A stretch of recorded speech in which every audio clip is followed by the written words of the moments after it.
10 tips of what not to have on your CV.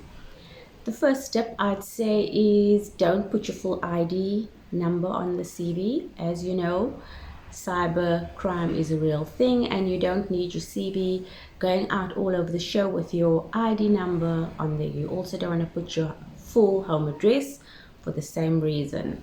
Another reason that you'd rather place your location is that when companies shortlist CVs, they look at the area you live in and they want to decide on people based on location. So if the job is based in the southern suburbs, they won't shortlist you if your location's in the northern suburbs. Well, they won't shortlist you easily. So you rather have a broad location like Cape Town instead of a particular suburb.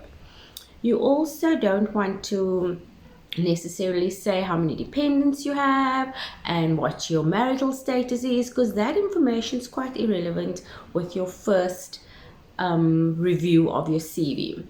You also don't want to have your CV in a graphics package because the recruiter or the potential employer on the other end may not have the kind of graphics package to open up your CV, and then it just makes things so frustrating for the person trying to open up your CV that they just delete, and unfortunately you then don't get shortlisted easily. So put your CV in a Word format doc or whatever doc it is with the software you use that would make it easy for somebody else to open. Also make sure that when you start populating your CV that the information that you give in terms of your work history is with the most recent job right on top. You don't want to start with the first job you ever had because that's probably not as relevant for this application as your current position is. Also make sure that you don't have a whole lot of different fonts when you are typing up the CV. Stick to one font. You can enlarge it with some headings, you can bold it, even use italics, but try and stick to one font. And then it also goes without saying, don't have too many colors on the CV because you're not creating a magazine. You're creating a professional document. I know that for some graphics people, they like to showcase their talent by using different graphics, and that's a different type of CV for a different audience. But in general, when you're doing a professional CV and you want a professional impression, keep it to what you would see when you read a book.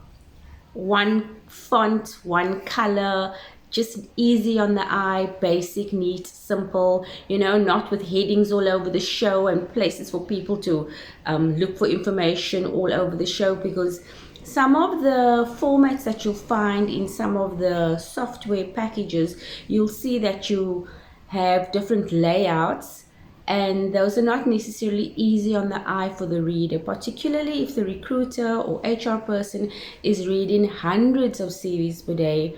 They just need something that's going to be easy for them to follow through.